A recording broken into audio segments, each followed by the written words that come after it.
Remember, the Niners are 1-0. This is Willard and Dibs, and we will do this the day after games throughout the coming season. And that is, once we see him play, the next day, we got to go to Grandi's grades. All right.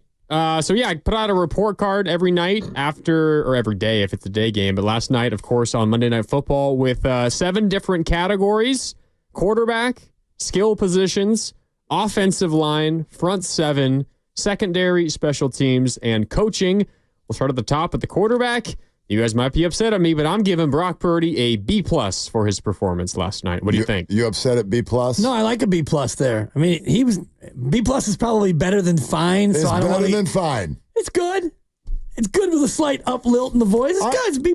I'm not upset at B+ because I just think it's the nature of the way that game played. It's not a criticism of anything Brock did, and that's sort of where I stand. I don't think there was really a whole lot to pick at unless you're one of these people that's like, every throw must be absolutely, like he overthrew Juszczyk. If you want to question his decision on the throw to Saubert, that's fine. I don't think there was anything really to criticize. There also didn't happen to be anything where you were like, wow. Exactly. Except for the throw that Ayuk didn't catch. That was a wow throw. It's a great throw. That was a wow throw, and he didn't catch it.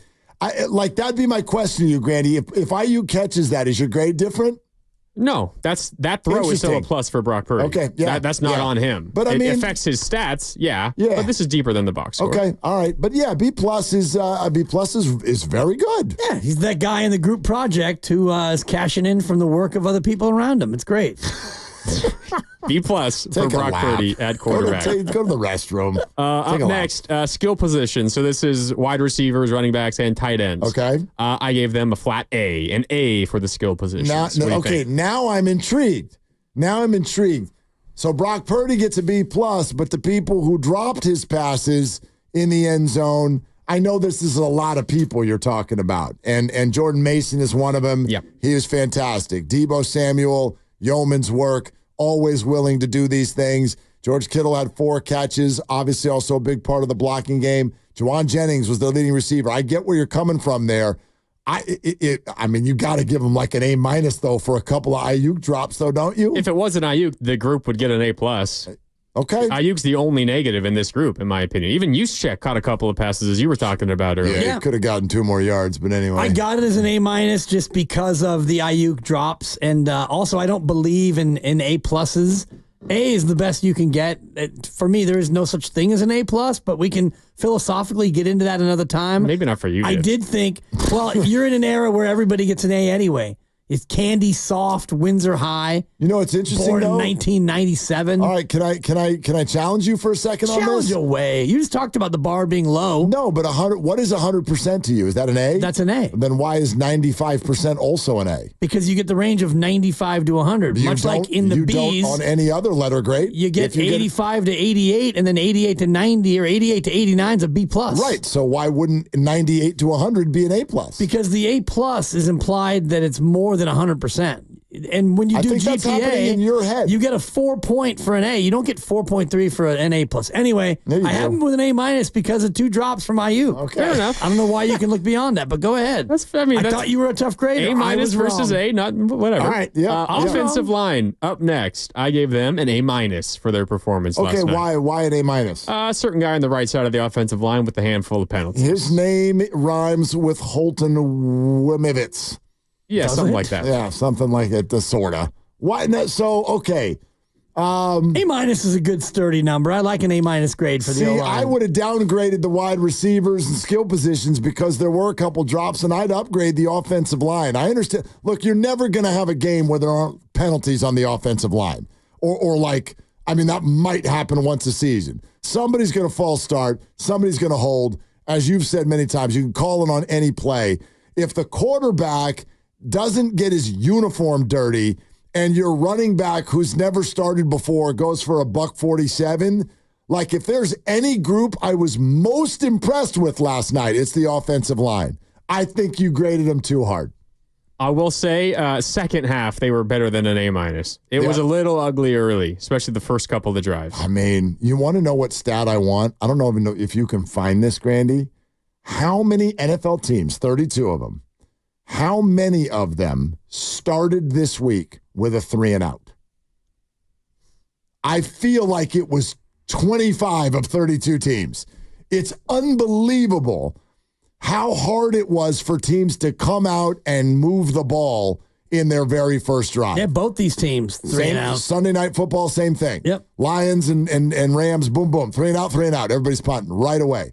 Niners punt, and then Wisnowski hit the showers. We're not going to see you for the rest of the night. Yeah. So that's not an excuse. It just, I'm with you. Yeah, like a lot of teams looked better in the second half on offense than they did in the first. Yeah, it was been an ugly offensive week for sure. Up next is the front seven on defense. This is the down lineman and the linebacking group. I gave that group in total a B+. I had a hard time with this one. I had a B+ for the front seven.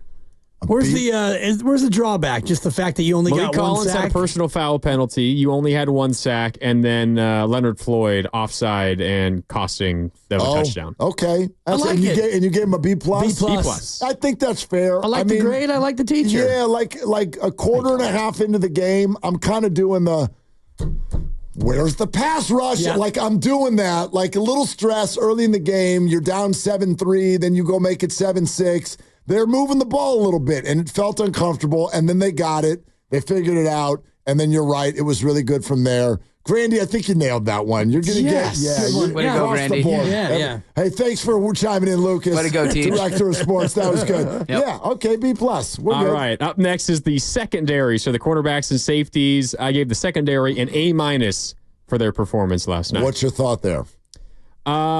I think it was an A until the last garbage time drive, which wasn't great. I was also a little thrown off by the way that they responded to Leonard Floyd's offside penalty. It kind of felt like the whole defense gave up. They stopped. And they allowed Alan did. Lazard to just run down the middle unguarded. A- still, though, pretty good. The way that they limited Garrett Wilson to almost nothing aside from that first touchdown drive for the Jets was awesome. Good adjustments, I think, defensively for the secondary. I give them an A-. I could see the A, but you rationalized the A- really well. The offside free play was an unfortunate one, and other than that, you had the one drive, and I miss me with the garbage time because they get the ball back with 4:20 to go, and they're down by 19, and the majority of people had already headed for the exit, so I won't hold that necessarily against them, but they did a good job mixing up their coverages after that first quarter. I'll say this, like you referenced the Tyrod Taylor drive. Mm-hmm. I sort of throw that out. And to be honest with you, my feet were up so much, I didn't even really take note of who was in there. It was the number one defense. It was the number one guys. I know Bosa was still in there. I saw Fred that. Warner was still in there. Yeah, I was kind of scratching my head, to be honest with you. and Mooney were still in there. Yeah, I'm like, why are y'all in there?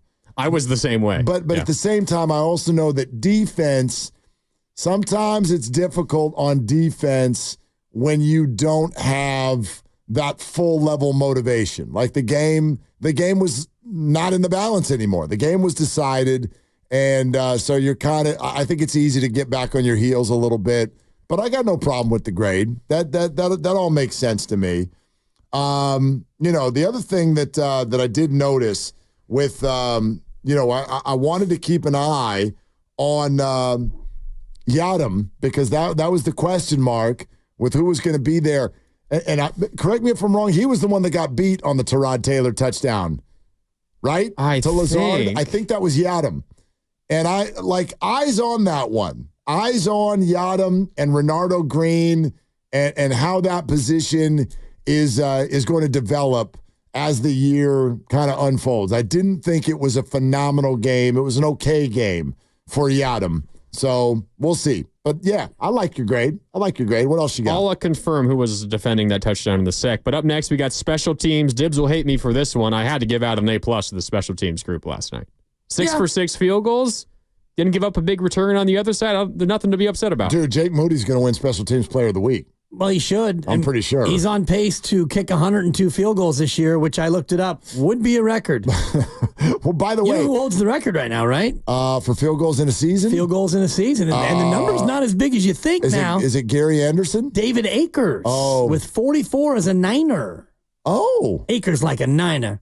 Yeah, I believe 44 is the number. Okay. So Moody off to a great start. Yeah, real good start. Although, by the way, did they do special teams in both conferences, or is there only one player of the week? Conferences. It's both, yeah. Okay, one apiece. because what's his name with the Steelers? Their kicker's going to win. I mean, He kicked. Boswell. Yeah, he kicked 6 of them as well, and it was the only points they got, and they won the football game. Yeah, that'll be the AFC rep. Yeah, so those 2 guys are going to win that. I'm not going to begrudge you for the A+ all year. I do. I mean, Wisnowski 1 for 1 on spectacular punts. I do think they controlled the kickoff really well. There was the one where Moody did the bump and run that I love. Yep. It hit in the field and then out of the end zone, so they only got it at the 20. At the 20. The Jets got one of those on the Niners, too. Yep. So I did like the way they kind of mixed it up with the kickoff, and Moody 8 for 8 on kicks, 20 points. By the way, real quick, because people won't know that rule. Like that kickoff rule, if it lands in between the goal line and the 20 and then scoots through, it's only the 20-yard line. If you just boot it all the way through, you go out to the 30. Everyone's still learning that. Yes, and so strategically, if you can kick one that bounces at about the 7 and then careens into and through the end zone,